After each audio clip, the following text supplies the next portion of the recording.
Rolling. I'm honored to be interviewed by Alex Jones, a truth seeker, fighting for justice in America. Now he's charming me. He's getting me all smiley. Aaron, when did you start to think something was wrong in the world, or start to find out about the whole banking cartel and the Federal Reserve System, the New World Order? Well, that was a progression of events. I've always been a very independent person. Always believed in individuality, and that we were put on this earth to be unique individuals to fulfill our God-given potential, and that the only way to fulfill your potential is to be free, to find out who you are, and to make your errors, to make mistakes. And as I grew up, I began to realize more and more the government was inhibiting me in things that I wanted to do. And what happened, I was very successful in the ladies' lingerie business. I worked for my dad. He had a small undergarment business, and I created the first ladies' bikini panties back in 1963, actually. And then I opened up a nightclub in Chicago called the Electric Theater that opened up the day Martin Luther King was assassinated. Wow. Right? And so the city of Chicago was in flames the day my club opened. Wow. And nobody came out to the club. And well, what happened was that that was the year of the Democratic Convention in Chicago in '68. And so my club became a hangout for the hippies, you know, and because they wanted to go to Chicago and protest what was going on. And I was having a concert at my club one night to raise money, and the police raided the nightclub, my club, for no reason at all. And I was standing outside in my office overlooking the street, and I saw all these paddy wagons pulling up in front of my club. And I was a 24-year-old kid. You know, I had no experience at all, really. So what are these paddy wagons doing here? And then I saw all these cops getting out of the paddy wagons coming into my club. I said, oh my God, they're raiding me. And so I ran down to the stage, and I got on the stage, and I stopped the band from playing. And I said to the people in the audience, we're being raided, you know, so sit down on the floor, cooperate, and pull out your identification and cooperate with the police. And as I said that, two of the cops from behind threw me onto the floor and grabbed me and started dragging me out of the club. I'm going, you know, victory, victory, you know, I'm playing it for all it was worth at the time. I was a kid. And then I saw the fire department there, and the fire department was dumping garbage cans, the garbage all over the floor. And I thought to myself, well, why are they doing that? You know, very quickly as they were dragging me out. And I didn't quite understand it. So they threw me into the paddy wagon. As I got into the paddy wagon, one of the cops grabbed my testicles from behind and squeezed, and I went into the paddy wagon in gigantic pain. And the next person that came into the paddy wagon, the cop, as he was stepping in, the cops took the billy club, smashed him on the head with it, and just split his skull, you know, for no reason. I mean, there was nothing wrong. So that was kind of your awakening. That was my awakening. Like, what is going on? I thought this was America. So I initially blamed it on Chicago and Mayor Daley, thinking it was Chicago. And anyway, it was the headlines of the newspapers the next day. You know, there was my picture in the newspapers, the headlines, Electric Theater short-circuited, it was raided. And in the article, they went ahead and they said that the reason they raided the club was because the fire department came there and saw it was messy, full of garbage, and the hippies started attacking them, which was totally not true. Those dirty hippies? It was totally false. You know, it was a complete fabrication. So they ran a false flag on you. They framed you. Yeah, of course. You know, and I was in shock. I said, people lie like that? People actually do these things? I couldn't believe it. You know, it was an awakening to me. And I went on television, I told people on television that they lied. Nobody cared. Nobody cared what the truth was. You know, it was shocking to me. And then a week or 2 weeks later, I forget exactly what it was, two cops come to see me, a lieutenant and a sergeant, a captain and a sergeant. And they said, Mr. Russo, we're sorry if you got hurt that night at the club in the raid, but we're here to tell you that if you want to keep the club open, it's going to take $2,000 a month, and we're going to come see you once a month, and whenever we have to raid you, we're going to call you. and we'll let you know we're going to come in tonight and raid you. This was mafia. Well, the police mafia, Yeah. And actually, it was actually more interesting that they said, listen, there's the A plan, there's the B plan, and there's the super deluxe plan. And this one, of course, each one will cost you that much money a month. Which one do you want? What was the super deluxe? That's the one I took. That was a $2,000 a month plan. And I took that plan, and I paid them $2,000 a month, and they left me alone. And whenever they were going to raid the club, they would come there, we're going to have a phony raid tonight, just to look good for the people in the neighborhood, So that was your first big education? That was my education into corruption in government, but I really thought that was basically Chicago. I didn't realize it was the whole country was like that. And so that was my wake-up call, that people lie and cheat and steal. And I thought everybody was always honest and nice and decent, and I had no idea about any of these things. Finally, one day they came to me, and they said, look, we can't take your money anymore. I said, why, what's up? What's going on? I said, we have to close your club. There's elections coming, and the aldermen in the neighborhood don't want you open anymore. So we can't take your money. So I had to go to court and fight them, and they were trying to close the club. And then one night there was a fire, and the club never reopened again. The club just closed, and that was the end of the club. And they burned me down. And that was the end of my experience. And then I moved back to New York, where I met Bette Midler. And I ran into her at a little nightclub she was playing called the Improv, and I thought she was fabulous. And through a series of events, I began managing her. And as soon as I started managing her, her career took off like a rocket. Just fortuitous, I guess. And we became very, very successful. And through managing Bette, I started producing shows on Broadway where I won the Tony. And I produced a television show where I won the Emmy with Dustin Hoffman and Bette, and then I produced The Rose for her, where she got Academy Award nominations. Wow. And then that led me to producing Trading Places, which everybody knows. I think it's the best Eddie Murphy movie. Well, it's a good one. I don't know if it's the best, but it's a really good one. And I'm very proud I made that movie. And so in my mind, I feel as if I've made a classic comedy in Trading Places, a classic musical in The Rose, and a classic documentary in Freedom to Fascism. So I'm very proud of my work that I've done as a filmmaker. Back in the late 80s, I was a pretty big silver trader and gold trader. And I don't think I've ever told this story on tape before. I was a pretty big silver and gold trader. And I always paid my taxes, and I took what was a legal tax deduction on my silver trades. And a few years later, I think it was 88 or 89 or something, the IRS claimed that what I did, and other people did as well, was now illegal. We couldn't do it anymore. But they made it retroactive. I said, what do you mean retroactive? It was legal then. I did what was legal. I said, yeah, but it's now we're making it illegal retroactively. And that's not good. So you owe us $600,000 or $800,000. For what? It was legal. How could you make something retroactive? Change the law backwards in time. It makes no sense. Well, we're doing it. And so everybody said they can't do that. So we went to court, a class action lawsuit. And the judge agreed with the IRS and said they could do it retroactively.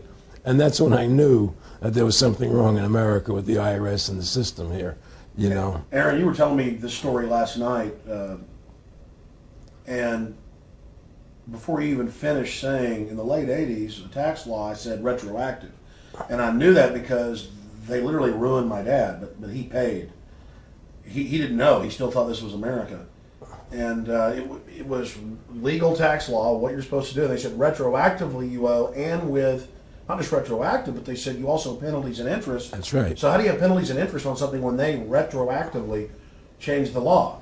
Well, first of all, they can't retroactively. How can you do something retroactively? Penalties and interest are a farce. The whole thing, because they do whatever they want to do. And that's when I realized America is not America. It's not the land that I was taught it was. Because they can do whatever they wish to do. And there's nothing the citizen can do about it. Now, you've made America Freedom to Fascism. I want to walk through that film, and I want to encourage everybody out there to to get a copy of it on DVD. It was also in theaters around the country, and I think the best film out there on the Federal Reserve and the IRS and the whole banker scam. And I want to discuss that with you here. But I wanted to go back a little bit to the point that we discussed last night, where you don't advise people to not pay. And I do the same thing. People say, well, wait, you're saying it's a scam, but you're saying go ahead and pay it. And I like the way you summed it up. Well, it's really fairly simple. I mean, since making that movie, you know, many people come to me and ask me whether they should pay their income taxes or not, you know, and I never advise people not to pay. And the reason I tell them, I say, look, I've done a lot of research. The Supreme Court has ruled that the IRS has no authority. The 16th Amendment did not give the IRS the authority to tax your labor and your wages. That's a fact. All right, the Supreme Court is the law of the land, you know, and the IRS does not trump the Supreme Court. However, that being the case, the fact is, if the mafia would come to you and say, we want $2,000 a month or we're going to hurt you, I would not advise you not to pay them, because you may get hurt by not paying them. Whether it's legal or not doesn't necessarily matter. You're going to get hurt if you don't. It's the same thing with the IRS. They can hurt you. They can put you in jail. They can torture you.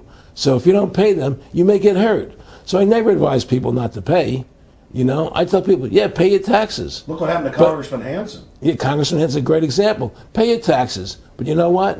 Shut down the Federal Reserve System, and eventually you won't have to pay those taxes anymore. See, the IRS is a symptom of the problem. The real problem is the banking industry and the bankers in this country. That's where the real problem lies. That's the root of our problem. Well, that's why we've lost America. Okay? So yeah, pay your taxes, because if you don't pay them, you might get hurt. And I've heard all the arguments, you know, what tax protesters say and so on and so forth. And I don't call them tax protesters. I call them the tax honesty movement, because they're being honest, you know, at least. But the fact of the matter is, you're being forced, you're being compelled to pay it, because you're facing jail sentences, you're facing time, you're facing corruption of the courts if you don't pay, right? And so you pay it, because you just like you'd pay the mafia. But with the mafia, at least you have the government to call and try and help you to get past the mafia, to protect you. Here you have nobody to protect you. The American people are living in a matrix. They don't understand the truth of how things are working in this country, you know. And let me give you an example of what I'm talking about. The very fact is that if you ask 100 people on the street, what kind of government is America supposed to be? 99% of them will tell you a democracy.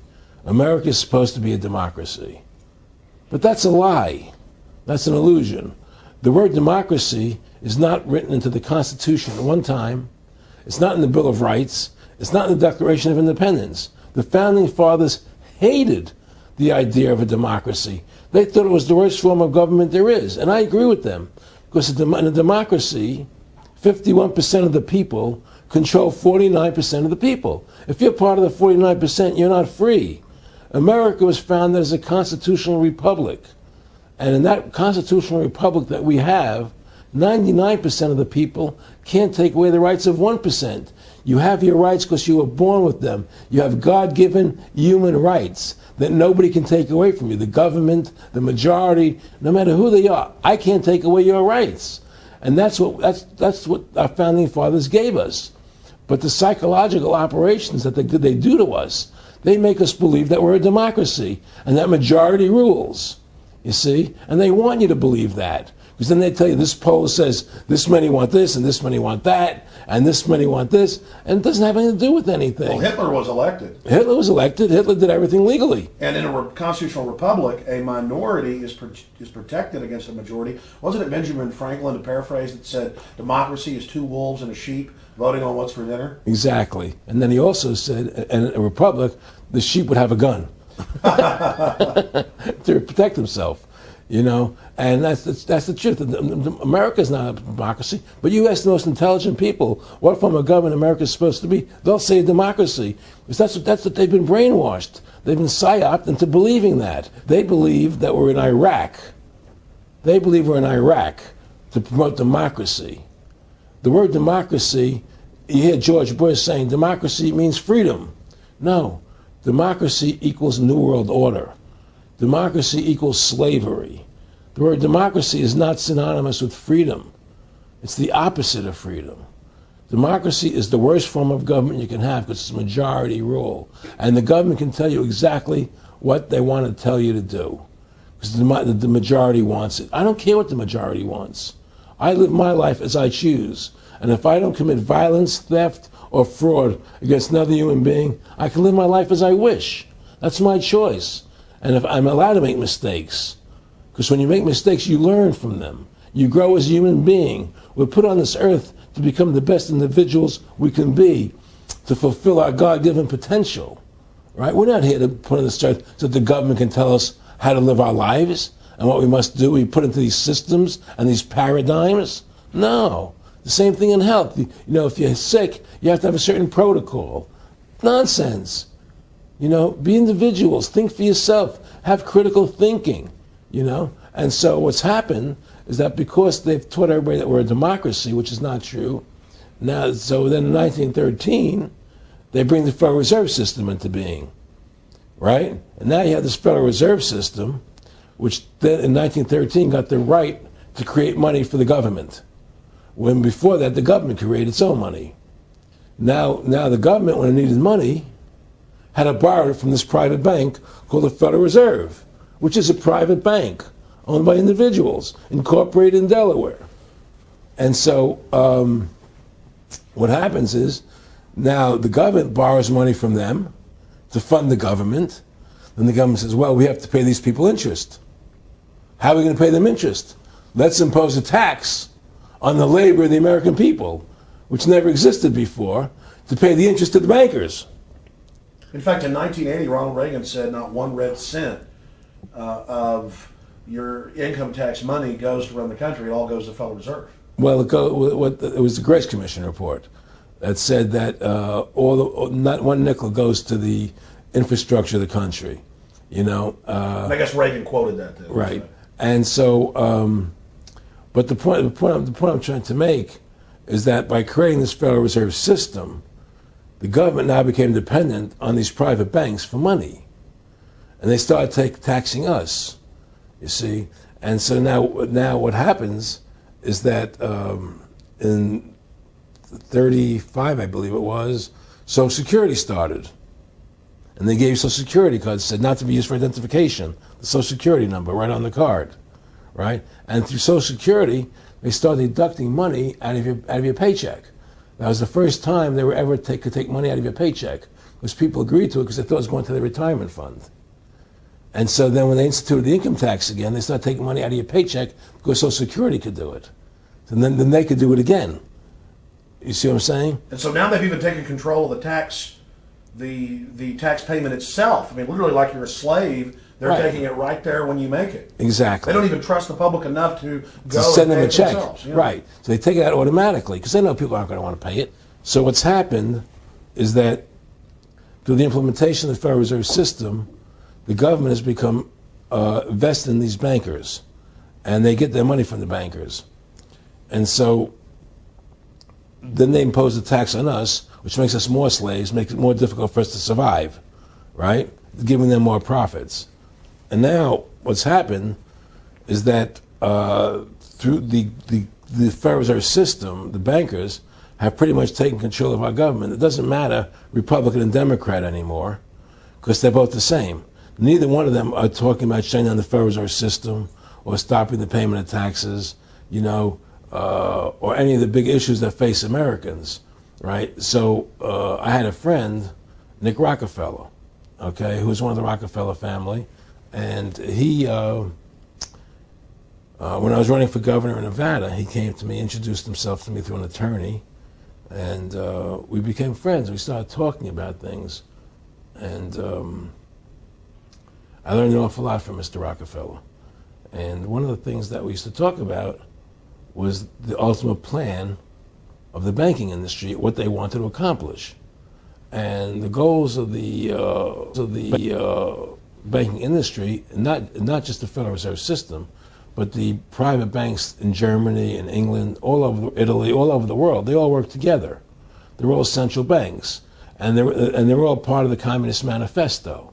You know, central banking is one of the major planks of the Communist Manifesto. We talk about America being a capitalistic country, but yet at the same time we have a central bank that plans everything for us, right? And the graduated income tax is another plank of the Communist Manifesto, right? So right there you have two major planks of the Communist Manifesto that have been brought in because of the Federal Reserve System, okay? So the ultimate goal that these people have in mind is the goal to create a one world government run by the banking industry, run by the bankers, and they're doing it in sections. The European currency, the euro, and the European Constitution is one part of it. Now they're trying to do it in America with the North American Union, right? And they want to create a new currency called the Amero, right?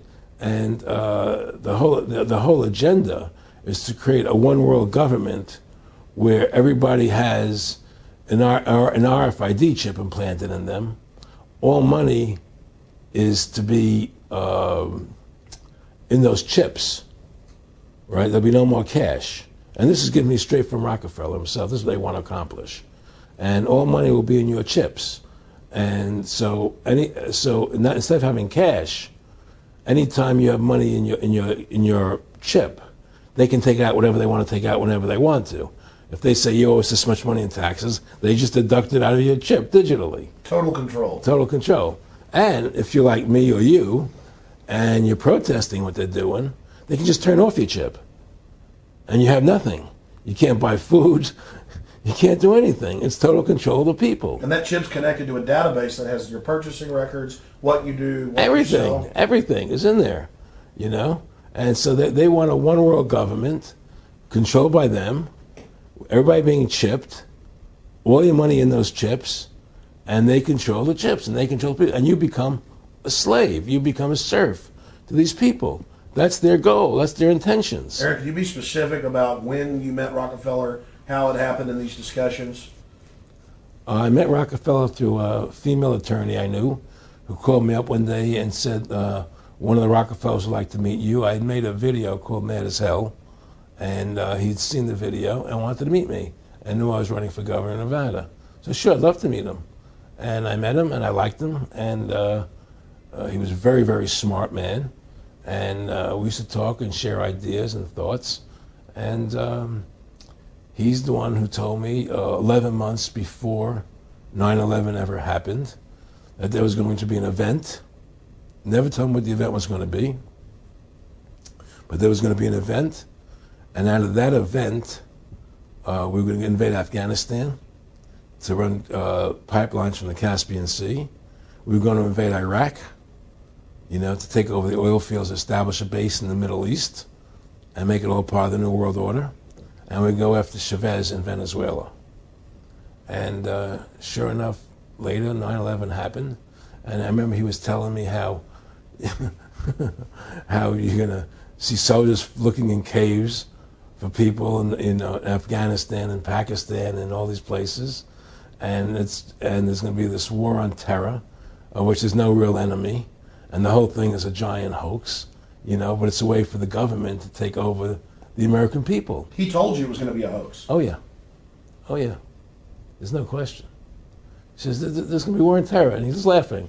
There's no who are we fighting? I mean, why do you think 9/11 happened, and then nothing's happened since then? Do you think that our security is so great here that these people who pulled off 9/11, who were able to, can't knock down another plane? Come on, it's ridiculous. 9/11 was done by people in our own government and our own banking system to perpetuate the fear of the American people into subordinating themselves to anything the government wants them to do. That's what it's about, and to create this war, this endless war on terror. And that's why and that was the first lie. And the next lie was going into Iraq, you know, to get Saddam Hussein out with his weapons of mass destruction. That was the next lie. Now, specifically, this was a little over 6 years ago. This was 11 months before 9/11. Yeah. And Nick Rockefeller, who's a lawyer, he's become your friend over the previous years, and he's saying to you that there's going to be this big event, and then out of that we're going to have a war on terror, and it's just going to go on and on. Right, an endless war on terror without any real enemy. that you can never, so you can never define a winner. And did he say that it's going to be perfect because you can't define an enemy? It just goes on. Yeah, because you can't define a winner. There's no one to beat, so it goes on and on forever. And they can do whatever they want. They scare the hell out of the American public. Look, this whole war on terror is a fraud. It's a farce. It's very difficult to say it out loud because people are intimidated against saying it. Because if you say it, they want to make you into a nutcase. But the truth has to come out. That's why I'm doing this interview. The fact of the matter happens to be that the whole war on terror is a fraud. It's a farce. Yeah, there's a war going on in Iraq because we invaded Iraq. And people over there fighting, you know. But the war on terror, it's a joke, you know. And until we discover what really happened on 9/11 and who was responsible for 9/11, because that's where the war on terror emanates from. That's where it comes from. It was 9/11 that allowed this war on terror to begin. And until we get to the bottom root of 9/11, the truth of 9/11, we'll never know about the war on terror. Aaron, you said that he was, and I think it's important, and I know this about the Rockefellers from Dr. Dennis Cuddy and many others who literally, you'll be 20 years old in a lunch line at college, and there's David Rockefeller. And here's here. I mean, they're experts at recruiting and getting what they call players, and that clearly he was. I mean, I want to make it specific and just get you to reiterate what you said last night about you got 30% of the vote. You were having an effect. You made mad as hell. They knew that you'd started the Constitution Party. Yeah. They knew that you were somebody who was taking action and getting things done. You'd already made some big films, had a lot of other successes. Right. So they were trying to recruit you, and didn't it come down to the point of, hey, we are here to recruit you, and don't worry, your chip's going to say, don't mess with us. You know, this guy's don't touch. Yeah, yes, that did happen. I was definitely being recruited, but it's more subtle than that. Well, in your words, just go through the process, and then what he said. Well, what it is remember, we were friends, and we used to go to my house a lot. We'd have dinner, we'd talk. And he'd tell me about business investments, how you get involved in, you know, or they would help me with this business investment or that business investment. And was I interested in joining the Council on Foreign Relations? You know, I would have to get a letter to join them, but was I interested in that? And, you know, just stuff, you know, leading you on. And I used to say to him that I never really did that because that wasn't where I was coming from. You know, as much as I like you, Nick, you know, your ways and my ways, we're on the opposite side of the fence. You know, I don't believe in enslaving people, you know, and he would come back with, oh, I do? Or? Well, it would be more like, you know. It's better for them. Well, it's more like, you know, how do I put it? It was like, what do you care about them? What do you care about those people? What difference does it make to you? Take care of your own life. Do the best you can for you and your family. What do the rest of the people mean to you? They don't mean anything to you. They're just serfs. They're just people. You know, it was just a lack of caring, you know, and that's just not who I was. It was just sort of like cold, you know. It was just like cold, you know. And I used to say to him, what's the point of all this? You have all the money in the world you need. You have all the power you need. What's the point? You know, what's the end goal? And he said the end goal is to get everybody chipped, to control the whole society, to have the bankers, the elite people, you know, the bankers and some governor controlling the world. And I said, do all the people in the Council on Foreign Relations believe this way you do? He said, no. You know, most of them believe they're doing the right thing. A lot of them believe it's better off being socialistic. You know, we have to convince people that that socialism is really capitalism. Because America's becoming a socialist country. It's a communist country today. Well, one of the things they told me was that he was at the house one night, and he would talk, and he started laughing. He said, Aaron, what do you think women's liberation was about? And I said, I had pretty conventional thinking about it at that point. I said, I think it's about women having the right to work, getting equal pay with men, just like they won the right to vote, you know? And he started to laugh. He said, you're an idiot. And I said, why am I an idiot? He said, let me tell you what that was about. We, the Rockefellers, funded that. What that was about. We, the Rockefellers, funded that. We funded Women's Lib, you know? And we're the ones who got all over the newspapers and television, the Rockefeller Foundation. He says, and you want to know why? He says, there were two primary reasons. And they were, one reason was, We couldn't tax half the population before women's lib. And the second reason was, now we get the kids in school at an early age. We can indoctrinate the kids how to think. It breaks up the family. The kids start looking at the state as the family, as the school, as the officials, as their family, not as the parents teaching them. And so those are the two primary reasons for women's lib, which I thought up to that point was a noble thing. You know, when I saw their intentions behind it, where they were coming from when they created it, the thought of it, I saw the evil behind what I thought was a noble adventure. Aaron, did you know that Gloria Steinem, in one of her own books, now admits the CIA funded Miss Magazine? No, I had no idea about that. No, I never heard that. Yeah, we're going to... CIA funded Miss Magazine? Funded Miss Magazine with the stated goal of taxing women and breaking up the family. No kidding. I never heard that. Well, Nick told me. I mean, I know it, but not because I know the CIA was involved in it. Well, Gloria Steinem was proud of it. Oh, the CIA wanted to help women. No kidding. And so they funded it, yeah. And of course, it's divide and conquer. Right, and what they do is they focus in, obviously, on real problems. Women were getting shafted in many ways, but the elite wasn't planning to help them. They were planning to really shaft them and take men away from them. Look at what they did with black families. You only had about 10% illegitimacy 50 years ago in black communities, and now it's over 90%. And look at welfare. You were going to give you some money, but you can't have a man in the house. Right. And so that was further to degrade the family, totally destroyed. And now illegitimacy is over 50% in the general population. Right. Well, see, the whole thing is these people control the money, so they make all the rules. You understand? And they put whatever rules they want into effect. And the truth is, America has really become a socialist, communistic country.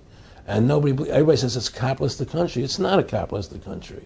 You know, how could it be capitalistic when you have a central bank? That's the first. It can't be. You know, it's a planned economy. It's a planned economy. It's a phony. If they want to create prosperity, they just print dollars. They just make dollars or put digits into the economy, and then now you have prosperity. You don't have real prosperity. You don't have real manufacturing. You just have money being injected in. It's an infusion of credit, which only makes the government go into more debt. Into more debt. My friendship with Nick Rockefeller was one where we expressed ideas to each other and thoughts and philosophies, and he wanted me to become part of what they were doing, and for me to become a member of the CFR, and offered various business opportunities for me to get involved in, and for me to not take up the fight or the battle that I've been taking up in the past. You know, to drop that idea, because what was the point of my fighting for the people? I was a guy who was very successful in the movie business, and I saw the truth of what was happening. I tried to express it to the people, and rather than having me express it to the people, they wanted me to join their side because I was a mover and a shaker, and rather than me opposing them, to join them. It was real simple, and he tried to recruit me into that situation, and I didn't go for it. Did he get angry when you didn't go for it? No. And, you know, it's like, you know, I remember one time he said to me, you join us, so you have an ID card, Aaron, you know, you have a chip, and your chip will say KMA on it. And I said, what does KMA mean? He said, it means kiss my ass. And anybody stops you, a cop or whatever, and you show them your card or your chip, and they'll know to leave you alone, because you're one of us. You know, and, you know, why are you fighting for the people for? What is that about? The people are just, you know, they have to be ruled. They have to be, you know, the Constitution, what you're standing for, is only for a few people. It's only a few individuals that can live that way, you know. And we believe that it's best for society to be ruled by an elite people who control everything. And I said, I don't believe that. You know, I believe God put me on this earth to be the best person I could be, and put everybody on this earth to be the best they can be, not to be a slave and a sheep to you and these people. And I don't understand why you want to control everything. What is the need for that, you know? And I asked them, do all the people in the Council of Foreign Relations feel the same way you feel? He said, no, a lot of them think they're doing the right thing. They think that socialism is the best way to go. They think that, you know, that they're doing the right thing. But the people at the top, they all know the truth of what's happening. And that's what it is. So it's compartmentalized within the elite structure as well. Of course it is. Of course it is. I mean, all the people that are in the CFR, was that 2,000 to 3,000 people? I forget what, like Dan Rather. They don't know what's going on. They join the CFR because it's prestigious. They think it's good for business, it's good for this. You know, they don't know what's really happening. You know, the evil that comes out of it, that's emanating out of it. You know, and to me, you know, the biggest evil is what's happening right now, because what happened on 9/11 is a phony, you know, and we've never learned the truth about 9/11. That's the question I wanted to follow up on. He tells you 11 months before there's going to be an event, all this is going to happen. What did you think on the morning of 9/11? Where were you, and did you think about Nick Rockefeller and what he had told you when you saw those towers fall? No, I was actually in Tahiti when 9/11 happened, and I got a call from my son, and my son said the Twin Towers, they were just attacked and they were falling down or something. So what are you talking? I was in Tahiti, I was asleep, and he says, yeah, they were hit by a plane, da da da da. And so where I lived, where I was in Tahiti, there was no television, so I had to run around the other side of the island to a hotel where they had, and it was all on television, you know, and that's when I first saw the stuff on TV about it. And I didn't immediately equate it to Nick, you know, but when I realized that we're going to go into Afghanistan, Iraq, and as that developed, I realized what it was. I mean, to me, I see people like Bill O'Reilly on television, right? And I see how much they control the media. Like there's this girl on Bill O'Reilly the other night from an organization saying the world can't wait. And this girl was spot on. Everything she was saying was the truth. And all Bill O'Reilly could do was call her a lunatic. He couldn't challenge the facts. They just call people names. They can't, and until we just find that, look, this world, we're heading into a world of danger, possible nuclear wars, you know, because the banking industry is trying to take over the world. 9/11 is the beginning of the war on terror. That war on terror is leading us into Iraq, which is the next lie. So you had the lie of 9/11, how that happened. Nobody knows how Building 7 came down. Okay, we know 9/11 was a fraud. The American people don't know it, but more and more of them are believing it. Okay, so that was the first lie. Besides the inception, I'm not going back to the inception of the Federal Reserve, that original lie. But 9/11 was the first lie in this present state we're in. 9/11 is the kickoff of the war against the American people and the people of the world. 9/11 was a phony. It's a fraud. It didn't happen the way they told us it happened. Now, because of 9/11, we then had the authority to go into Afghanistan and Iraq. Iraq didn't have weapons of mass destruction. Okay, so that was the next lie. Now they're talking about going into Iran. Now, how would you feel if you were Iran and you had this big, powerful country, America, go into your next door neighbor, take over their oil fields, right? Wouldn't you be worried that what they were going to do to you? Of course you're going to be worried. But the people of America don't think about it from Iran's point of view. They think about it from our point of view. So now we're going to send more troops into Iraq and keep building up because they want Iraq and the Middle East to become part of the New World Order. And Iraq was using, Saddam wanted to start using euros instead of dollars, right? He was messing up their whole consumption. Iran wants to start using euros instead of dollars. They have. Okay? So I'm saying what they're trying to do is preserve their power. And one lie leads to the next lie, leads to the next lie. And until you get to the root cause of 9/11, which is supposedly the war on terror, we'll never solve our problems here. Should we send more troops into Iraq? Should we not send more troops into Iraq? Well, the truth is, the fact is, that it all goes back to this war on terror. Where did 9/11 come from? That's the root cause of everything. And until we have a full investigation, find out why Building 7 fell down, why they shipped all the steel out of America so quickly, you know, from the buildings, why all the things that don't make any sense about 9/11, until we find out why it really happened, you know, we'll never understand why there's a war on terror. And we'll never be able to prove that the war on terror is a phony. You know, Nick and I discussed many things. One of the things we discussed, or he brought up in conversation, was reducing world population, and felt that there were too many people in the world. In a way, I agree, there are too many people in the world, but I don't think I have the authority to say who's going to die and who's not going to die, you know. But they felt that they wanted to reduce world population, and he felt that it should be reduced by half. He even mentioned to me once they were having a real problem trying to solve the Israel-Palestinian problem. And he talked to me once about they were playing with the idea of bringing Israel to Arizona, you know, and taking all the people from Israel and giving everybody $1 million and setting up Israel in the state of Arizona. Unbelievable. Just to end that problem, because that's a problem that they're not in charge of, in a sense. They're not controlling that problem. They're very arrogant. They can do whatever they want to do. We've given these people the authority to create money out of thin air, and through that device, they control everything. And if you want to win the battle to stop that, you have to deny them the ability to create money. It's only because they can make money that they have all this power. They literally have the money machines. They have the money machines. They can print it. They can do whatever they want to do.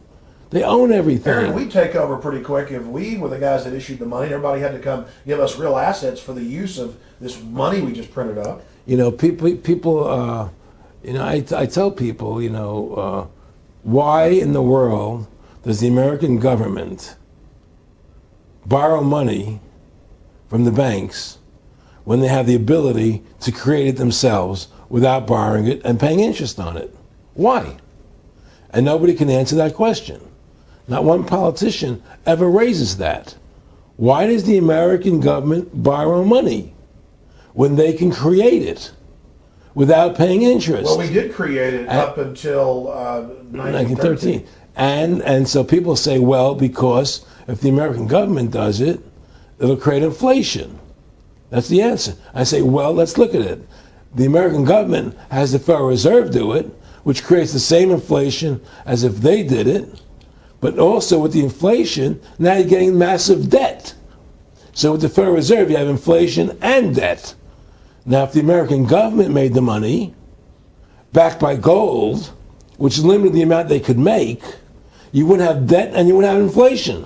But inflation was only about 50% from the 1780s, I've looked it up, until the late 1800s. And then we had the central banks already trying to cause some panics, which they then used to push the Federal Reserve. And if we look at inflation since 1913 into 2007, it's exponential. In fact, a dollar is worth about 2 pennies to what it was worth in 1913.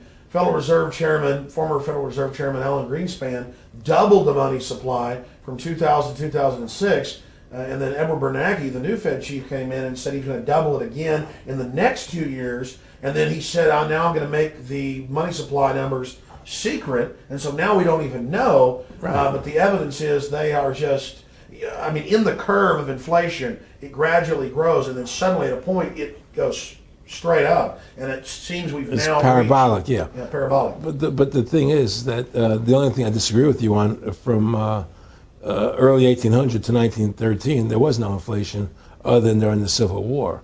You know, when Lincoln was well, I'm talking about how much a dollar was worth. And I know it never changed. There was no inflation. In that whole 100 years, there was no inflation. People knew what the money was worth. They could retire. They knew what it would cost them to live their lives out. There was no problem.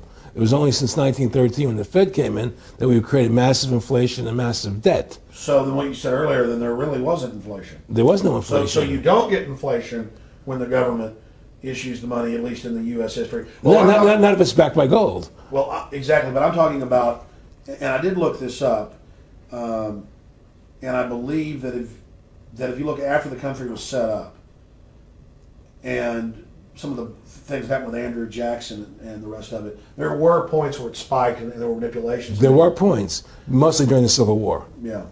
And that's because Lincoln printed so much money. Exactly. That's right. But once that ended, but basically there was no inflation other than that during that short period of time. I mean, a loaf of bread was a loaf. Of course, the same thing. People could plan their lives. Today, they planned inflation. Now you have two parents working. They can't afford to pay for their family anymore. The kids are going to state-run schools now. The kids are being indoctrinated how to think. They're being given Ritalin. They're being given all these drugs. The whole country's being dumbed down. It's all because of the Federal Reserve System. And the Federal Reserve System and these bankers are responsible for the demise of America. And if we ever want to win this battle, you must shut down the Federal Reserve System. And we must shut down these bankers and restore sound money to this country. Will you talk a little bit about some of the families that own the private Federal Reserve, the stock in it? And I mean, obviously, you say you're not a big expert on Bilderberg Group, but you talk about how it's the same system worldwide. It is the same families. They meet and kind of set the policy each year, and then it goes to the Royal Institute of International Affairs in England, it goes to the CFR in the U.S., and then these are their management bodies where they wield control, really the de facto Congresses over the nation. So, I mean, I would like you to speak some about the families that own and run the Federal Reserve, and if you can't connect it into these other international bodies duplicating it. I can't speak to those families because I can only speak about, you know, what I know for fact. Everything else is speculation, and I don't like to speculate. You know, I know about Rockefeller because I was friends with him. We talked about it, and I can tell you firsthand. What did Rockefeller tell you about the Federal Reserve and their family owning part of it? Well, he said the New York Fed is the main controlling interest of the Federal Reserve System. They control the bulk of it. So the New York Fed is really the Federal Reserve System. Even though there's 12 different banks, it's run by the New York Fed. And the New York Fed is basically the Federal Reserve System. So who's ever running the New York Fed is where, and the families that control it, control the New York Fed. And they're the main engine behind the Federal Reserve System. And that's a wing of the Bank of England. Well, the Bank of England and the Federal Reserve are partners, you know, and the Bank of England is a private bank, and so is the Bundesbank in Germany, and the Bank of all the banks of the G8 countries are all private banks. They're private central banks. And look, what happened in Europe? Didn't Europe vote down the European Constitution? Yes. They're still doing it. Didn't they vote down the euro? They're still doing it. They don't care what the people vote. They do whatever they want to do. What we want doesn't matter anymore. It's their agenda, it's their plans that matter. Isn't that prima facie evidence of a tyranny?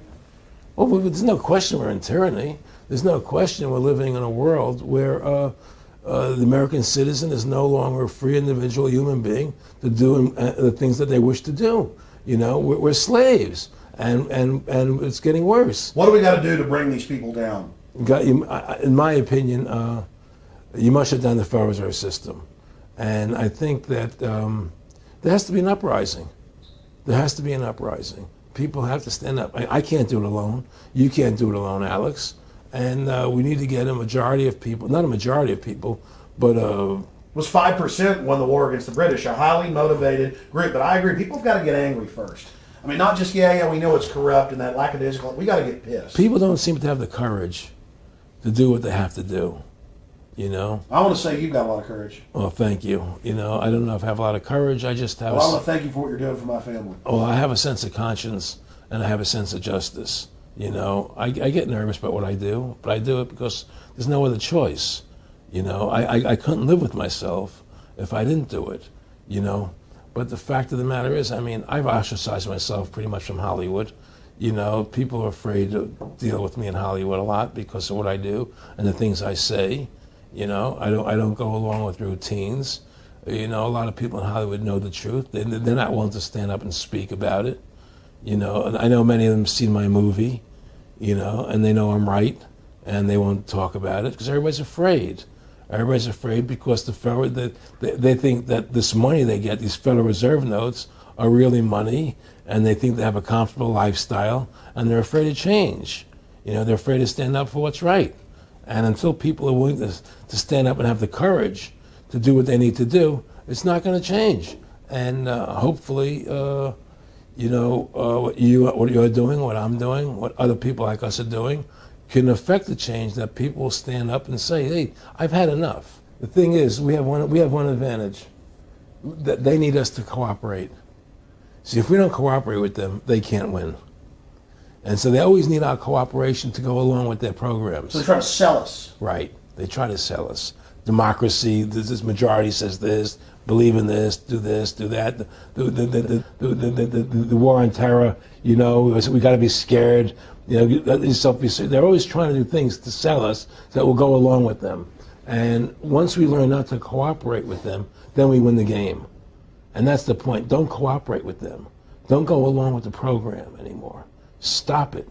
join forces. You and I should run for president and vice president and take over this country and bring freedom back to this country.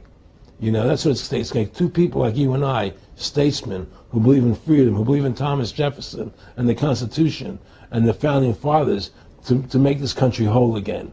Because right now it's in the grip of the evil ones, you know. And the only way to stop that is for good men to stand up. What's Edmund Burke said?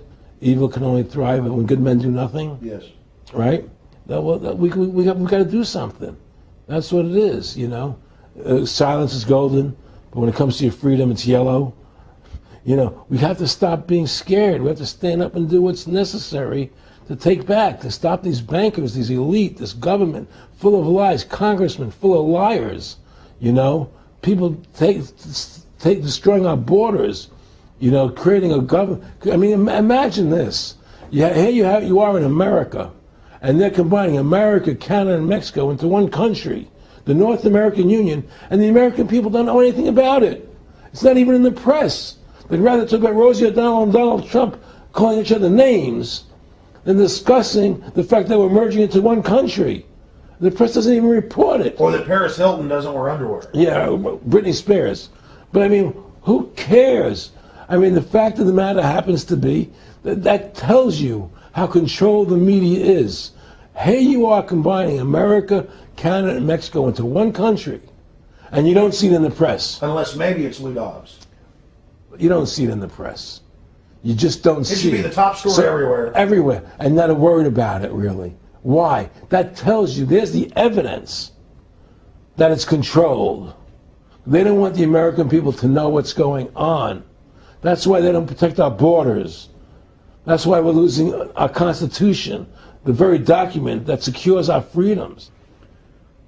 Well, I think if you analyze the situation, and if you realize that since the Federal Reserve has come into being in 1913, illegally, without a constitutional amendment, by bribing a few senators during Christmas vacation, they turned over the most important power that the American government has, the creation and issuance of money, to a private bank. Through that private bank issuing money, they have destroyed this country. They have destroyed the purchasing power of the money in this country. They've created social programs that are destroying this country. Now, they've taken over our government, both Republicans and Democrats. There's no difference anymore between the two parties. They control both parties. It doesn't matter to them which one wins, because who's ever running for president will be someone they anoint, okay? Whether it's Hillary Clinton or John McCain running for president next year, they're going to be people that are going to do what they want them to do. And the fact of the matter happens to be that you can't win an election unless you have enough money to win. They make sure who gets the money, okay? So through these bankers attempting to taking over America, knowing America was the freest nation in the world, it was necessary for them to take over America, take away our gun rights of freedom to bear arms, and create a country where we become slaves. Because once they take over America, the rest of the world becomes a lot easier for them. And so, by creating 9/11, an event to terrify the American people that were being attacked by terrorists, you create a world where there's an enemy that can never be pinpointed. You can never win the battle. It's a 100-year war. It's a never-ending war on terrorism, right? So you're always fighting this war. And through the war on terrorism, which is the 9/11, which is the first lie, then you create the war on terrorism, which is the next lie. Then you create the war in Iraq for weapons of mass destruction, which is the next lie. And it's one lie to the next lie to the next lie. Now it's going to be Iran, the next lie. It's sending more troops and a surge into Iraq. It's just one thing leading to the other, and it's always with the event. It's always in the point of taking over more countries, more dominance. You know, making sure the American dollar, making sure the G8 stays in control of everything, and what they want to do is to control the American people, control the people of the world, put RFID chips in everybody, so everybody's a slave to these central banks. Did you ever talk to Nick Rockefeller after he told you all this and then 9/11 took place? No. But he told me that you're going to see men running around caves looking for Osama bin Laden. You know, you're going to see men looking for, you know, these guys, and they're going to be, you know. They told you it was all going to be bull. It's a phony. The whole thing is a fake. It's a fraud. Was he laughing, or was he just coldly saying this? No, it was more laughing. Cynical. Laughing. You know, it was more like, look how stupid everybody is. Look how stupid everybody. We can do whatever we want to do. Well, it is ridiculous. It's like with al-Zakari. They claim they killed him like 14 times. And they never said, well, we didn't kill him last time, but we killed him this time. They never even, now they're like practicing being ridiculous. Well, what about bin Laden being in the American hospital, getting kidney help? Yeah. Right? In the American hospital, yeah. Right? They could, if they wanted Osama bin Laden, they could have gotten him. Oh, yeah. He was right in the American, after the Cole. Well, every time our troops really would catch some Taliban leaders, they would be ordered by the generals to let them go. That's come out in the newspapers, but only here or there. And they kept going, and then Pat Tillman was complaining about it, and then he got shot. I talked to his brother. Oh, you did? And then he got shot, and there was a big hero charging Al-Qaeda. No Al-Qaeda, somebody shot him in the back. Look, we're dealing with complete evil. We're dealing with complete evil. And until the American people wake up and say, we don't want this evil in our country anymore, and we want to come back to a country of decency and goodness and integrity and honor, you know, we're going down that road. And that's what it's going to take. It's going to people to stand and say, we don't want to live in this kind of a world anymore. You know, I believe we should pull all our troops out of Iraq. I believe we should leave other countries alone. Let other countries live their lives the way they choose to. You know, stop trying to spread democracy around the world, which is the worst form of government there is anyway. Restore our republic to what it's supposed to be. And go back to what the founding fathers gave us, and try and restore that, restore the republic. Like the point of everything is that we have to mobilize. Each one of us. You and I can't do everything, Alex. You and I may be leaders. We may be out there, and people listen to us, what we have to say, and follow us. But the truth of the matter happens to be, it takes all Americans to stand together, to stand tall, to mobilize and say, we're not going to take this anymore. I'm mad as hell. I'm not going to take it anymore. We're going to stand up and fight the battle. And you and I can't do this alone. We're just leaders of the thing. But other people have to join in with us and stand side by side, shoulder to shoulder, and say, I'm not going to take it anymore. That's what it's going to take to win this effort, and to stop cooperating with the government and with all their rules and regulations, and to wake everybody up, to hand out DVDs of my movie, to hand out DVDs of your movie, to educate everybody to what's going on. Well, freedom and liberty is what people really want. You know, and it's time to stop the duplicity of the government from lying to us. You see, many people know the truth of what's happening in this country. They know the truth, like the numbers you gave about 9/11, but they're afraid to stand up. People have to find their courage and stand up and say, I'm not going to take this anymore. I know the truth, you know, and it's like they create a situation where if you tell the truth, you're considered a lunatic. You know, in other words, if someone goes on a TV show and says 9/11's an inside job, oh, you're an idiot, you're crazy. They call you names. You can't be afraid of that. Well, it doesn't work anymore. I mean, they have no facts. Just calling you crazy doesn't make you crazy. Well, we know that. They also go get kooks who are kooks to put them on and then say they represent us. That's right, exactly. Another tactic. Exactly. And Bill O'Reilly's great at that. Sean Hannity is great at that. They just put people on who they can dominate, you know.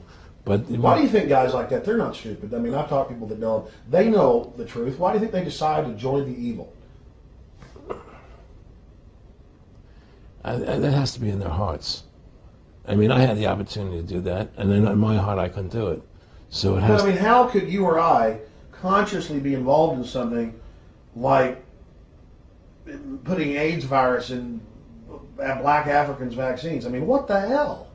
I mean, it's like we're not good guys either. I mean, I don't think I'm like some special perfect person.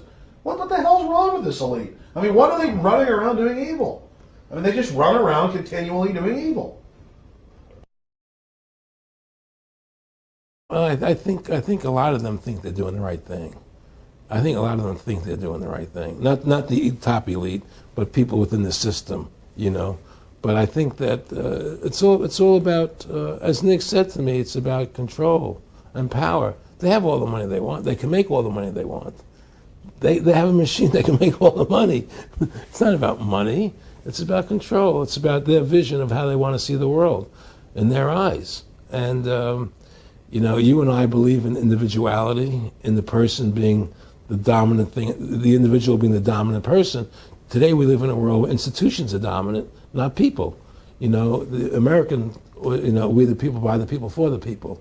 Now it's we the institutions, by the institutions, for the institutions. People are secondary. It's all about corporations and institutions. And the Federal Reserve is the biggest institution in the world. If you ask somebody what's the biggest corporation in the world, they'll say Google or Walmart or Exxon or something. But the biggest corporation in the world is the Federal Reserve System, right? And all the other corporations feed off the nipple of the Federal Reserve System. Well, it's like the Monopoly game. The bank always wins. It has unlimited money. It's not the people playing on the board. Exactly. The bank owns the board, the box, the shelf it's sitting on. But that's because you gave them the ability to make the money. You have to take that away from them. We need to take the bank away from the private bankers. Exactly. You have to take the creation of money away from the private bankers, and you'll solve 95% of your problems. Well, let me look at America. 10% growth rates every year like China's having right now. The U.S. had 10% growth rates until the Federal Reserve took over. And then if you look at that, it all starts really going downhill from there. Well, they destroyed the American worker. What they've done, here's what's happened. The Federal Reserve has created this massive inflation in America, which means that the American worker has to keep making more money to keep up with the cost of living. The more money they make to keep up with the cost of living, the less competitive they become in the world economy. So now what happens is we have to pay our workers so much to keep up with the cost of living, say, well, screw the American worker, let's go overseas now and get the cheap labor. But really, that's a war being waged against the middle class. Of course the bankers print the money. Really, this is a war being waged against the middle class. The bankers print the money. Everything they're doing is about destroying any private pools of wealth or independence. Yeah, but what I'm trying to say is, because of the inflation that they've created, they've now allowed other countries to outcompete us. You see, because other countries don't have to pay as much money as we have to pay here to our workers to survive. Yes. So now we're not competitive anymore. So we've lost our manufacturing base. We've lost our competitive. In the old days, the American worker, you wanted to buy everything American. You wouldn't buy anything from Japan, which was cheap crap. And what does that leave us? It leaves America this military force, and so the elite's giving us a deal. We'll continue to build up your military and give you homeland security jobs, shift your economy over to being the bulldog enforcer of the New World Order. Exactly. You can either and by controlling the economy, they force everybody into that position. That's exactly correct. That's exactly correct. And there's no more manufacturing here. We're a service economy. We do nothing. We provide nothing. We provide nothing to the rest of the world anymore. Well, first of all, Freedom to Fascism is a movie that everybody should see, because we show the fraud of the income tax. We show how judges put people in jail for no reason. We show the corruption of the justice system, and we show how the Federal Reserve came into being and how it's controlling society, and how all the central banks of the world are working together through the Bank of International Settlements in Switzerland, which is the central bank for all the central banks, and how they all work together to create this one world government, the one world order, which is what they're trying to do. So Freedom to Fascism is a movie just to get you a good basic education about how the world is really working. And I really want everybody to see that movie. Critical. In terms of the CFR, in terms of compartmentalization, I mean, there are many good people, I believe, that are part of these organizations who don't even understand what the organization's really about. People like when I was in Germany doing cancer treatment, there was a gentleman there who was visiting a friend of his who had cancer, and he was a member of the CFR, and we were talking, and I showed him the movie. He said, "Oh my God, I'm going to resign. I had no idea this is what CFR was about." He had no idea. He was just a nice guy who thought he was in this prestigious Yeah, organization. a lot of it's about getting good people, and so you can watch them. Keep your friends close, your enemies closer. Well, no, it wasn't even that. It was a lot of people join the CFR because they think it's a prestigious organization. It'll help them in business, make good business contacts. They didn't have an understanding that the CFR is really about world domination, about how they and the Trilateral Commission, the Bilderbergers all work together, with the banks to control the people. A lot of them don't understand that. They don't see the big picture. Oh, it's CFR, it's a prestigious organization. I'll meet this one, I'll meet that one. I can do good business deals out of it. It's just business to them. The CFR wants to get the people in there that have influence and power, and so they're part of that. So they're not opposing them, It's like the whole country today is becoming the haves and have-nots. You're getting the very, very wealthy, the middle class is being destroyed, and you're getting the poor people. Isn't this just a slick mafia that took over and uses fancy PR? Well, you can call it mafia, you call it whatever you want, but it's definitely a criminal organization. There's no question about it. But it's a criminal organization that has prestige, that appears to have what's the word I'm looking for? Class, style. It's like, respected. It's respected. People don't look at it as being a criminal organization. That's what a great job they've done. People look at Alan Greenspan as being a hero. The maestro. Money's a funny thing. I was talking to Michael Eisner one day, and I said to Michael, you may have $1 billion, Michael, but they're all dollars. If the dollar goes bad, how much money are you going to have? And that's the thing. Everything is denominated in dollars. Everybody thinks in terms of dollars, but the dollar has no value. And then someday it's everything returns to the mean. Well, really, the whole universe, financial universe we live in, is a matrix fraud. Yes, it is. And that's why it's going to come crashing at some point. And they're going to try and hold it up as long as they can. I mean, whenever they want to manipulate the markets, they can. If they want to send the price to go down lower, they can. If they want to send the stock market up, they can. They do that. There's no more free markets. You don't live in a society where free markets rule anymore. You don't live in a capitalistic society. But meanwhile, they say it's capitalistic right. and free market all day, when really they're waging war financially and politically. Exactly right. Aron Russo, I want to thank you for this interview. Anything else you want to add? No, I'm happy to do it for you. How about your website? My website, freedomtofascism.com. Go over there, take a look at it. But just folks, all I can say is, take our country back, restore the Constitution. Don't let these bankers do this to us anymore. Stand up, don't be afraid of them, and do what you got to do, And I have plans in the works, and when I get over my problems, we'll reveal them, And well, I'll be supportive of that. Thank you, Alex. And listen, you've done a great job alerting people to the truth, and don't. In other words, don't be afraid to be ridiculed by these people. If 9/11 was a phony, and I know it was, then stand up and say it's a phony. Don't be scared to tell the truth.